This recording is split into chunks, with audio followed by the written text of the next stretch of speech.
بسم الله الرحمن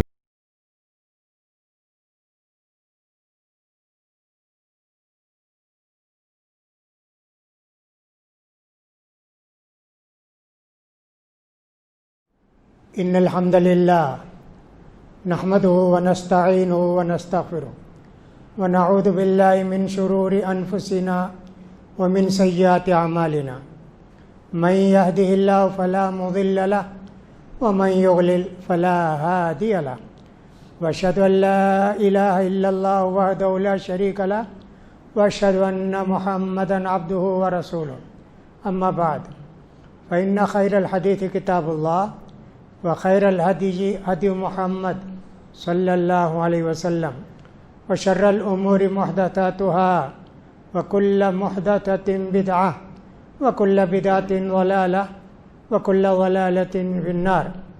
يقول سبحانه وتعالى في محكم تنزيله: أقم الصلاة لدلوك الشمس إلى غسق الليل وقرآن الفجر إن قرآن الفجر كان مشهودا.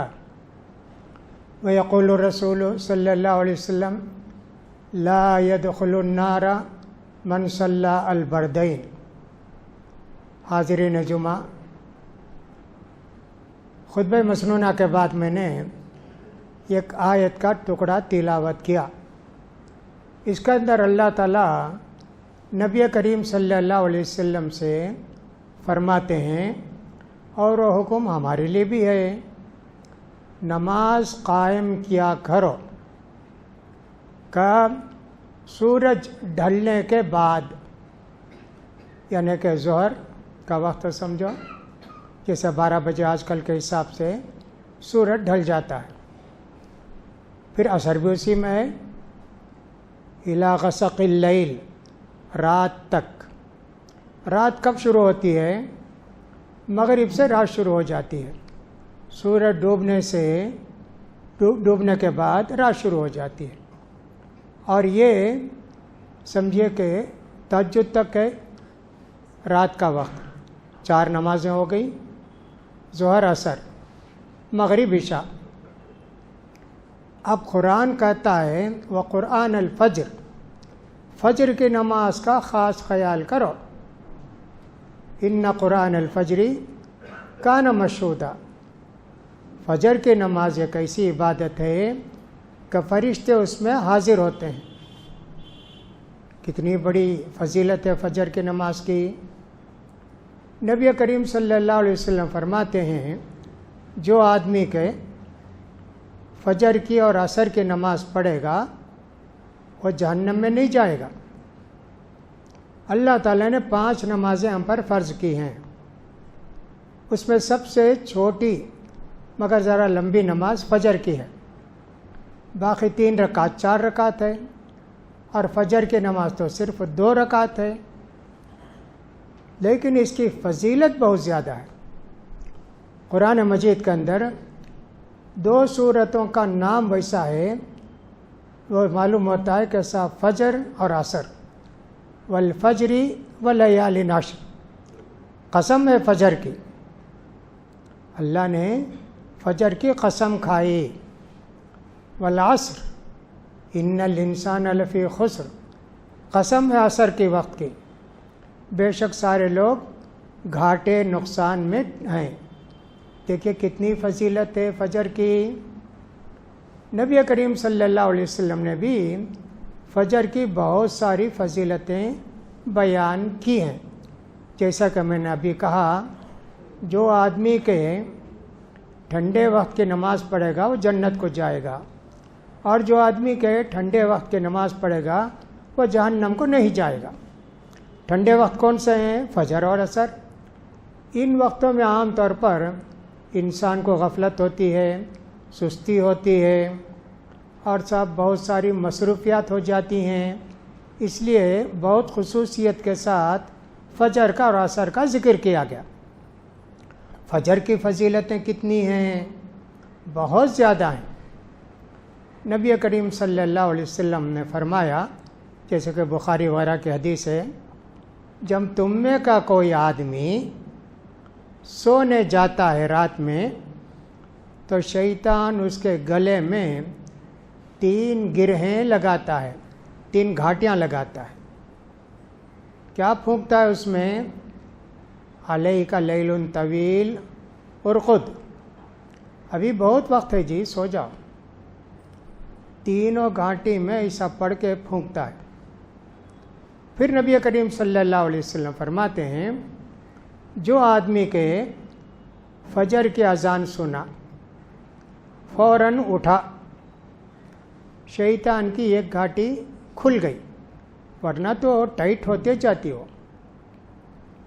پھر جا کے وضو کیا، دوسری گھاٹی بھی کھل گئی۔ پھر اللہ کو یاد کیا، نماز پڑھا فجر کی، تیسری گھاٹی بھی کھل گئی۔ اب کیا ہوتا ہے؟ شیطان کا غلبہ ختم، شیطان ہم پر غالب نہیں آ سکتا۔ کیا ہوتی ہے طبیعت؟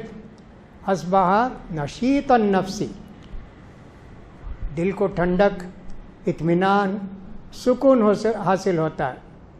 طیب النفسی، طیب النفسی نشیطاً، دل کو سکون، اطمینان سب کچھ ہے، اور نشاط پیدا ہوتا ہے اس کے اندر۔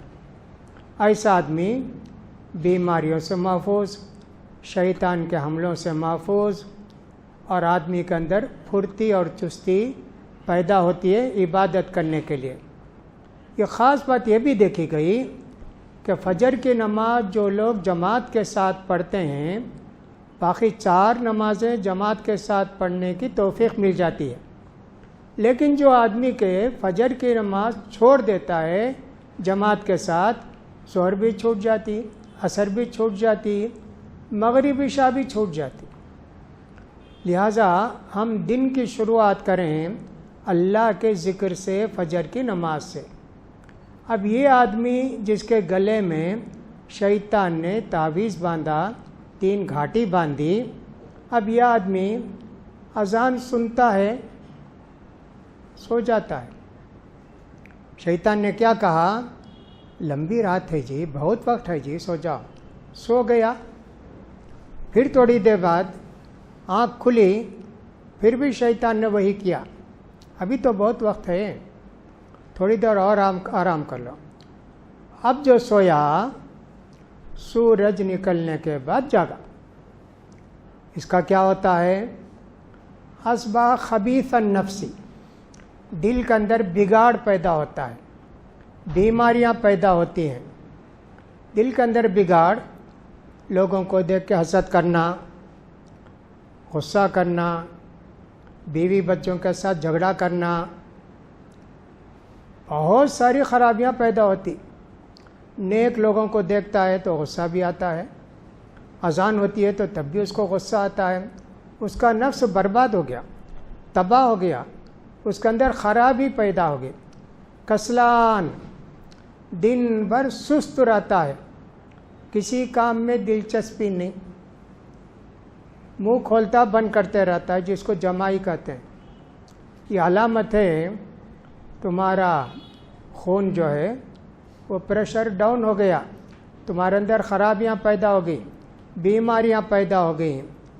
اور کیا فرماتے ہیں نبی کریم صلی اللہ علیہ وسلم؟ ذکر کیا گیا ایک آدمی کا، اللہ کے رسول، ایک آدمی رات میں سویا، فجر کا ٹائم ختم ہونے کے بعد اٹھا۔ وہ کیسا آدمی اللہ کے رسول؟ کذاک الرجل بال الشیطان فی اذنہ، یہ خبیث آدمی، یہ برا آدمی وہ ہے جس کے کان میں شیطان نے پیشاب کیا۔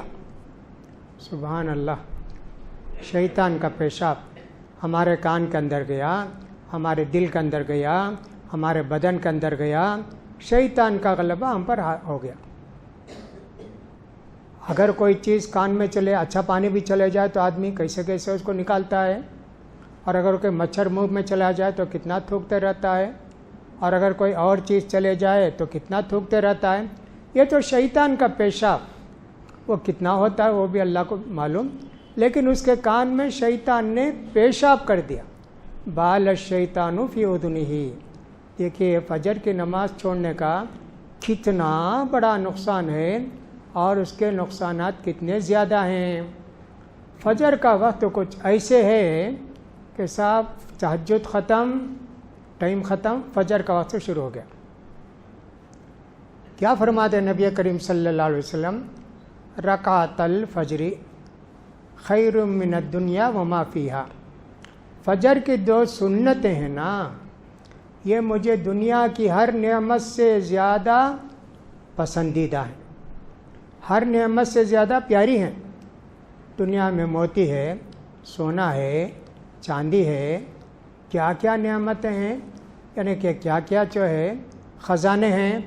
کہا اللہ کے رسول نے یہ 2 رکعتیں مجھے اتنی زیادہ پسند ہیں کہ کوئی چیز اتنی زیادہ دنیا میں پسند نہیں ہے.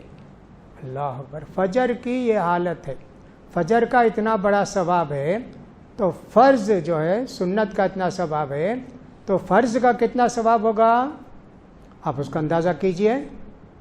کتنی بڑی نعمت ہے اللہ کی.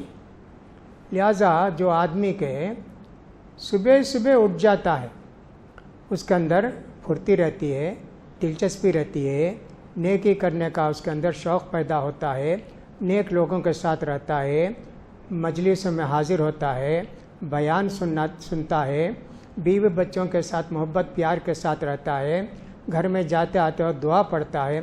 کتنی نیکیاں اس کو حاصل ہوتی ہیں.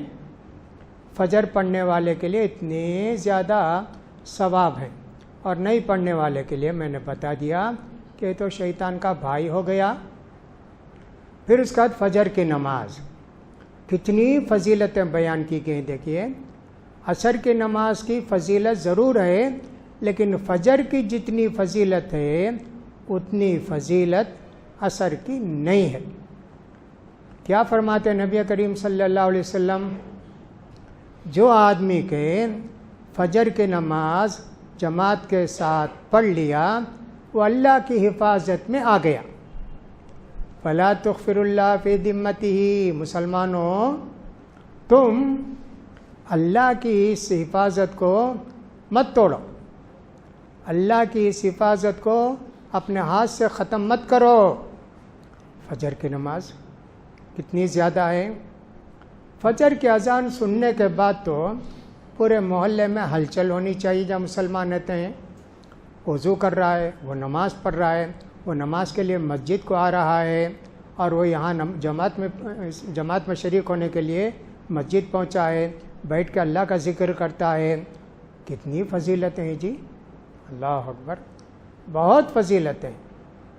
پھر اس کے بعد فجر کی نماز پڑھنے کے بعد نبی کریم صلی اللہ علیہ وسلم فرماتے ہیں جو آدمی کے فجر کی نماز پڑھا جماعت کے ساتھ، پھر نماز ختم ہونے کے بعد اللہ کو یاد کرتے رہا، ذکر کرتا رہا، قرآن پڑھتا رہا، ذکر و اذکار کرتا رہا، دعا کرتا رہا، یہاں تک کہ سورج طلوع ہو گیا.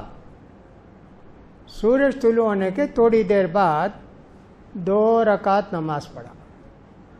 2 رکعت نماز پڑھا. کیا فرماتے نبی کریم صلی اللہ علیہ وسلم؟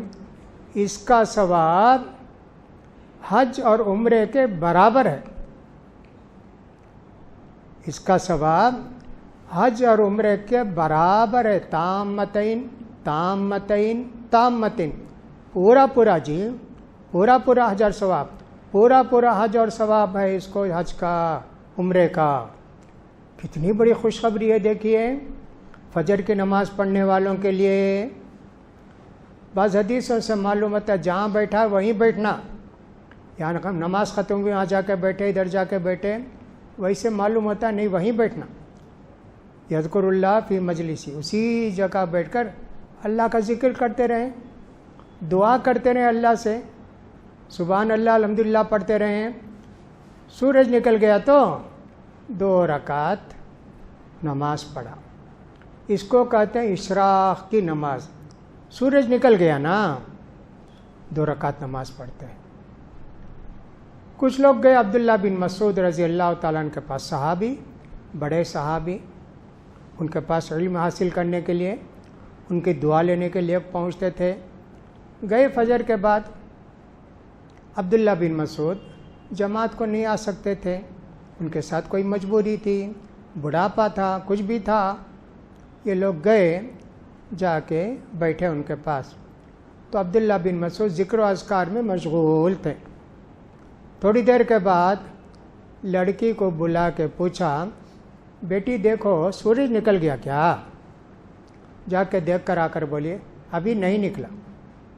پھر اس کے بعد تھوڑی دیر کے بعد ذکر و اذکار کرتے ہوئے پھر بلا کے پوچھے، بیٹی دیکھو اب سورج نکلا کیا؟ کہا نہیں ابھی نہیں نکلا۔ پھر تیسری مرتبہ جب سورج نکل کے ذرا اوپر ہو گیا تو بچی نے آ کے کہا اب سورج نکل گیا۔ عبداللہ بن مسعود رضی اللہ تعالیٰ نے کہا الحمدللہ الذی اقالنا یومنا ھذا، اللہ تیرا شکر ہے اللہ، زندگی میں عبادت کر کے نیکی کمانے کے لیے ایک اور دن ہم کو دیا نا اللہ۔ دیکھیے کیسے حرص ہوتی تھی، نیکی کمانے کا کتنا جذبہ اور کتنا شوق ہوتا تھا۔ اللہ اکبر، یہ ایمان کی بات ہے۔ ایمان جتنا مضبوط ہوگا، جتنا تازہ ہوگا، نیکی کرنے کی خواہش ہوگی، ورنہ تو صرف دنیا کمانے کی خواہش رہے گی۔ کہاں 2 روپیہ ملے گا، کہاں 5 روپیہ ملے گا، کہاں 100 روپیہ ملے گا، اس کی فکر میں آدمی پوری زندگی تباہ و برباد کر دیتا ہے۔ ہمارے دن رات کے 24 گھنٹے اللہ تعالیٰ نے دیے ہیں، 1 منٹ ہمارا نہیں، اللہ نے ہم کو زندگی دی ہے نا، 1 منٹ اللہ کا ہے۔ لیکن اللہ کی کتنی بڑی مہربانی ہے، اللہ نے 24 گھنٹے میں سے ہم کو صرف 1.5-2 گھنٹہ مانگا۔ 5 نماز پڑھنے کے لیے کتنا لگے گا پورا ٹائم؟ 1.5-2 گھنٹہ لگے گا۔ باقی 22 گھنٹے اللہ نے ہم کو اجازت دی، حلال کمائی کرو، کھاؤ پیو، اپنی ضرورتیں پوری کرو، سونے کے لیے کتنا ٹائم دیا اللہ نے۔ قیامت کے دن پوچھے گا نا اللہ تعالیٰ تم نے عمر کیسے گزاری، یہی پوچھے گا۔ ایک دن میں 24 گھنٹے تھے تو تم نے نیکی کیا کی؟ کچھ نہیں، ایک نماز نہیں، ایک نیکی نہیں، صدقہ نہیں، خیرات نہیں، کچھ بھی نہیں، تو کیسے ہماری کشتی پار ہوگی؟ کیسے ہم اللہ کے پاس چھوٹیں گے؟ نہیں چھوٹ سکتے۔ عن عمرہ فیما افناہ، 5 چیزوں کا جواب دینا اس کے لیے ضروری ہے۔ اس میں سب سے عام سوال زندگی کیسے گزارے، جوانی کیسے بتائے، پھر اس کے بعد اور 3 سوالات ہوں گے کہ صاحب تم نے مال کہاں سے کمایا، کہاں سے خرچ کیا، اس کا بھی جواب دینا، اور آخری بات یہ ہوگی جو تم کو دین کی بات معلوم تھی عمل کیے؟ اللہ اکبر، معلوم ہے نا کہ 5 نماز اللہ نے ہم پر فرض کی ہے، نہیں نماز پڑھے تو کیسے چھوٹیں گے اللہ کے پاس سے؟ اللہ اکبر۔ تو لہٰذا فجر کی نماز کا دیکھیے یہ ہو جائے گا حساب۔ پھر اس کے بعد دیکھا جائے تو اللہ کے رسول صلی اللہ علیہ وسلم نے فرمایا آدمی جب سو کر اٹھتا ہے 360 صدقہ کرنا۔ ہمارے جسم میں جو جوڑ ہیں، بڑے بڑے اہم جوڑ 360 ہیں، ویسے 500 بھی ہوں گے دوسرے، لیکن اہم جوڑ کتنے ہیں؟ 360 ہیں۔ یوں سمجھ لیجئے کہ سال کے 360 دن ہیں نا، تو ویسے ہی سمجھے کہ 360 جوڑ بھی ہیں۔ اللہ نے ہم کو صحیح اٹھایا، انگلی دیکھے ہاں مڑتی ہے، ہاتھ اٹھائے وہ بھی مڑتا ہے، گھٹنا ہٹائے وہ بھی ٹھیک ہے، پاؤں چلنے کے لیے جوڑ۔ آپ اللہ کا شکر ادا کرو، سوتے اللہ تمہارا ہاتھ بیکار کر دیتا، فالج ہو جاتا، اللہ تعالیٰ تم کو اور کوئی بیماری لا کے ڈال دیتا، نہ ہاتھ اٹھتا ہے، نہ پیر اٹھتا ہے، نہ انگلیاں مڑتی ہیں۔ کتنے ڈاکٹروں کے پاس بھاگے گا جی؟ شکر ادا کرو، اللہ تو نے ہم کو صحیح سلامت اٹھایا بستر سے۔ اب ایک جوڑ کا ایک صدقہ کرنا۔ صحابہ نے کہا اللہ کے رسول ہمارے پاس اتنا کہاں ہے کہ 360 جوڑ کا صدقہ ادا کریں؟ صحابہ نے یہ سمجھا ایک جوڑ کا صدقہ 100 روپے 200 روپے ایسا کچھ بھی ادا کرنا ہوگا، اتنی حیثیت نہیں نا اللہ کے رسول۔ کہا اچھا 2 رکعت نماز پڑھ لو سورج نکلنے کے بعد، چاشت کی نماز۔ ایک تو سورج نکلتے ہی نماز پڑھا 2 رکعت، اس کو کہتے ہیں صلاۃ الاشراق، سورج نکلنے کی نماز۔ اب یہ کب پڑھے گا؟ 10-11 بجے سمجھے، صلاۃ الاوابین حین ترمض الفصال، اوابین کی نماز، چاشت کی نماز کب پڑھنا؟ زمین ذرا گرم ہو جاتی، اونٹ کے چھوٹے بچے رہتے نا، ان کے پیر میں گرمی لگتی، تب پڑھو۔ تو سمجھے 10-11 بجے، 11:15 11:30 بجے، ظہر سے پہلے، ظہر کا ٹائم شروع ہونے سے پہلے پڑھ لیے۔ یہ 300 جوڑوں کا صدقہ ادا ہو گیا۔ اللہ دن بھر ان کو ٹھیک ٹھاک رکھے گا، اللہ تعالیٰ ان کی مدد کرے گا۔ اور کل کے لیے بھی ہم نے گویا دعا کر لی۔ روزانہ چاشت کی نماز پڑھنا بدعت نہیں ہے، روز چاشت کی نماز پڑھ سکتے۔ اور یہ سب نمازیں ایسی ہیں مسجد کو آنا ضروری نہیں، گھر میں نماز پڑھ سکتے، چاشت کی گھر میں پڑھ سکتے نا آپ۔ عورتیں ہیں وہ کیسے بیٹھ کے مسجد میں جماعت کے ساتھ آ کر کیسے ذکر و اذکار کرتے رہیں گی، کیسے ان کو حج کا ثواب ملے گا، عمرہ؟ گھر میں بیٹھیں گی نا، گھر میں نماز فرض نماز پڑھ کے اتنا ثواب کمائیں گی۔ اللہ نے کسی مرد مسلمان کو اور کسی مسلمان عورت کو ثواب میں کوئی کمی نہیں کی، اس کے لیے بھی موقع ہے۔ اور یہ جو مسجد کو آتا ہے اس کے لیے بھی موقع ہے۔ سوچا آپ نے کتنی بیماریاں، بہت سارے لوگ کیا کیا شکایت کرتے رہتے ہیں، گھٹنے میں درد ہے، کمر میں درد ہے، فلاں ہے۔ نماز پڑھیے فجر کی، لمبی نماز پڑھیے، اگر امام کے ساتھ ہے تو وہ جتنا پڑھاتے ہیں اتنا ہی پڑھنا ہے۔ اگر عورتیں ہیں گھر میں لمبی نماز پڑھ سکتی نا، کتنی صورتیں سب پڑھ کے لمبا رکوع، لمبا سجدہ کیے، ساری بیماریاں ختم، نہ کمر کا درد ہے نہ گھٹنے کا درد ہے۔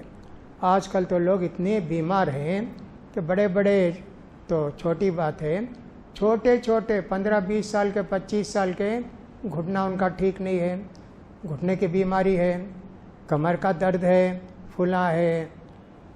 اللہ کو یاد کرو جی، اللہ کے رسول نے کیا فرمایا؟ فجر کی نماز پڑھیں گے یہ نشیط رہے گا، یہ چست اور چاق اور چوبند رہے گا، اس کے دل سے سارا حسد ختم، اس کے دل کی بیماریاں ختم، غلط کاموں کو سوچنا، غلط باتوں کو سوچنا سب ختم، ہمیشہ نیک بات سوچے گا، لوگوں کے ساتھ احسان کرے گا، نیکی کرے گا، لوگوں کی دعائیں لے گا، صدقہ کرے گا، خیرات کرے گا، ایسا ہو جائے گا نا۔ فجر کا سلسلہ دیکھیں یہاں کہاں سے شروع ہوا؟ تہجد سے شروع ہوا۔ پھر ہم اذان جو دیتے ہیں اس کا سوچئے، اذان جب دیتے ہیں 4 اذان میں ایک ہی طرح کا ہے۔ فجر کی اذان الصلاۃ خیر من النوم، الصلاۃ خیر من النوم، یہ 2 مرتبے کہا جاتا ہے، اٹھو نیند کو چھوڑو نماز کو آؤ۔ سبحان اللہ، دیکھیے فجر کی کتنی باتیں ہیں۔ سب سے چھوٹی نماز رکعت کے لحاظ سے، قیام کے لحاظ سے ذرا لمبی نماز، اس لیے کہ اللہ کے رسول صلی اللہ علیہ وسلم فجر کی نماز میں 60 آیتوں سے لے کر 100 آیتوں تک پڑھتے تھے۔ سورہ تبارک الذی بیدہ الملک ہے نا، اس میں 30 آیتیں ہیں۔ پھر اسی طرح نون والقلم وما یسطرون، اس کو بھی 30 سمجھ لیجئے، ایک رکعت میں وہ، ایک رکعت میں یہ، ایسے لمبی 100 آیتیں بھی پڑھتے تھے، جیسے سورہ ملک، سورہ قلم، سورہ حاقہ، سب ملا کے ایک سورت میں پڑھ لیا۔ اللہ اکبر، کیسے پڑھتے تھے تہجد اللہ کے رسول صلی اللہ علیہ وسلم؟ حذیفہ رضی اللہ تعالیٰ عنہ کہتے ہیں ایک دن میری خواہش ہوئی کہ میں اللہ کے رسول صلی اللہ علیہ وسلم کے ساتھ تہجد کی نماز پڑھوں۔ میں آپ کے ساتھ کھڑا ہو گیا، اللہ کے رسول صلی اللہ علیہ وسلم نے سورہ بقرہ پڑھی، 2.5 جز، 2.5 پارے. ان کے پاؤں میں سب درد ہونے لگا. سوچے بیٹھ جاؤں کیا؟ اللہ کے رسول پڑھتے ہیں، میں کیسے بیٹھوں؟ تہجد کی نماز کبھی کبھی جماعت کے ساتھ پڑھ سکتے، پڑھا سکتے، سوائے رمضان کے. رمضان میں تو تراویح پڑھتے ہیں جماعت کے ساتھ، باقی دنوں میں روز نہیں پڑھنا جماعت کے ساتھ. پھر اس کے بعد اللہ کے رسول صلی اللہ علیہ وسلم سورہ نساء شروع کر دیے. میں نے کہا شاید سورہ نساء ختم کر کے اللہ کے رسول رکوع کریں گے. پھر اس کے بعد آل عمران شروع کر دیے. ایک رکعت میں 5 پارے پڑھے. تراویح میں کتنا پڑھتے ہم لوگ؟ 1 جز پڑھتے 8 رکعت میں. یہاں دیکھو اللہ کے رسول کب بیدار ہوئے، 5 پارے 1 رکعت میں پڑھے. حدیث میں سے سورہ بقرہ، سورہ نساء، سورہ آل عمران.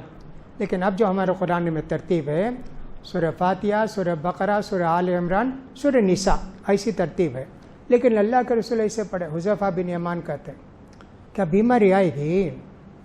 کوئی بیماری نہیں آئے گی، نہ گھٹنے کی آئے گی، نہ کمر کی آئے گی، نہ پیر کی آئے گی، سب ٹھیک رہے گا. بی پی اتنا ٹھیک ہو جائے گا کہ آدمی کو کبھی بی پی چیک کرنے کی ضرورت ہی زندگی میں پیش نہیں آئے گی. اتنا اللہ کے رسول. اسی لیے اللہ کے رسول دیکھو فجر میں سے پہلے تہجد پڑھتے تھے نا، اتنی دیر تک پڑھتے تھے کہ آپ کے پیروں میں ورم آ جاتا تھا. حضرت عائشہ نے کہا، صحابہ نے کہا اللہ کے رسول آپ کے تو اللہ نے سارے گناہ معاف کر دیے نا، پھر بھی آپ اتنی محنت کرتے ہیں، اتنی لمبی نماز پڑھتے ہیں. افلا اکون عبدا شکورا، اللہ نے مجھے اتنی نعمتوں سے نوازا ہے تو میں اس کا شکر ادا نہ کروں؟ سبحان اللہ. اللہ کے رسول نمازوں کے اتنے شائق، سبحان اللہ. اس سے پہلے میں نے بہت ساری باتیں بتائیں کہ اللہ کے رسول نے نماز کی کتنی تاکید کی ہے. اب دیکھیے ہمارے دلوں کے اندر خواہش ہوگی تو مسجد میں بیٹھیں گے، عبادت کریں گے، جلدی آئیں گے نماز کو، حی علی الصلاۃ حی علی الفلاح سننے کے بعد مسجد کا رخ کریں گے اور آ کے نماز پڑھیں گے. دنیا طلبی کے خواہش ہو، حی علی الصلاۃ سنے تو بھی فائدہ نہیں، حی علی الفلاح سنے تو بھی فائدہ نہیں. بس اپنے کام میں مشغول رہیں گے، دنیا کمانے کے حرص اور آخرت فراموشی. تو فجر کی برکتیں اتنی زیادہ ہیں تو دعا بھی کرنا چاہیے، اللہ کسی بھی میری فجر کی نماز کو نماز پڑھنے سے اللہ مجھے کوئی مجبوری پیدا نہ کر. اللہ روز فجر کی نماز پڑھنے کی توفیق دے، اللہ ہمت دے. ایسے ہونا چاہیے نا. لہٰذا جن آدمی کو خواہش ہے کہ روزانہ فجر کی نماز کے بعد بیٹھ کر ذکر و اذکار کرتے رہیں یہاں تک کہ سورج طلوع ہو جائے، نماز پڑھیں، اتنا بڑا ثواب ملے گا. اس لیے بہت ساری مسجدوں میں لاک ڈاؤن کو تو چھوڑیے، مسجدیں بند نہیں کرتے. فجر کی نماز کے بعد بیٹھ کر کتنے لوگ قرآن پڑھتے، ذکر و اذکار کرتے، پھر ٹائم دیکھ کے اس کے بعد 2 رکعت نماز پڑھتے. ہم کو شوق ہونا چاہیے نا، عورتوں کو شوق ہونا چاہیے نا، مردوں کو جو مجبور کر کے گھر میں پڑھتے ان کو شوق ہونا چاہیے نا، مسجد میں آ کے پڑھتے ان کو شوق ہونا چاہیے نا. ایک مرتبہ پڑھے ہیں کیا ہم لوگ؟ سوچنا چاہیے. ایک دن تبھی ہم پڑھیں گے. اتنی فضیلت تو کتنی مرتبہ بیان کیے ہوں گے، کتنے لوگ بیان کیے ہوں گے. نہیں جی، آج تک نہ ان کو عمرہ یہ عمرہ ملا، نہ وہ یہ حج ملا، نہ وہ حج ملے گا، نہ وہ عمرہ ملے گا. لہٰذا میرے بھائیوں، فجر کی نماز کی پابندی کرو، فجر کی نماز کو شوق سے پڑھو، فجر کی نماز کو دور دور سے آ جاؤ. اور بھی بہت ساری حدیثیں ہیں، موقع ملے تو اس کو ذکر کریں گے. اللہ تعالیٰ سے دعا ہے کہ اللہ تعالیٰ ہم سب کو نماز کے پابند بنا دے. فجر کی نماز کا خاص خیال کرنے کے اللہ تعالیٰ ہم سب کو توفیق نصیب فرمائے. ہماری جو غفلتیں ہوں گی اللہ تعالیٰ ان کو معاف فرمائے. اللہ تعالیٰ دنیا کے سارے لوگوں کو اور مسلمانوں کو ہر قسم کی بیماری سے، ہر قسم کے جراثیم سے اور جو کورونا سے اور دوسری بیماریوں سے بچائے. جو الیکشن ہونے والا ہے بہار میں، اللہ تعالیٰ دیش کے جو غدار ہیں، دیش کے جو مخالف ہیں اور جو دیش کے قانون کے خلاف ہیں، اللہ تعالیٰ ان کو بری طرح ناکام کریں. جو لوگ دین کی خدمت کرنے کے لیے، ملک کی خدمت کرنے کے لیے تیار ہیں، اللہ ان سب کو کامیاب کریں. اللہ تعالی ہم سب کی پریشانیوں کو دور کریں. اقول قولی ھذا واستغفر اللہ لی ولکم ولسائر المسلمین فاستغفروا انہ هو الغفور الرحیم.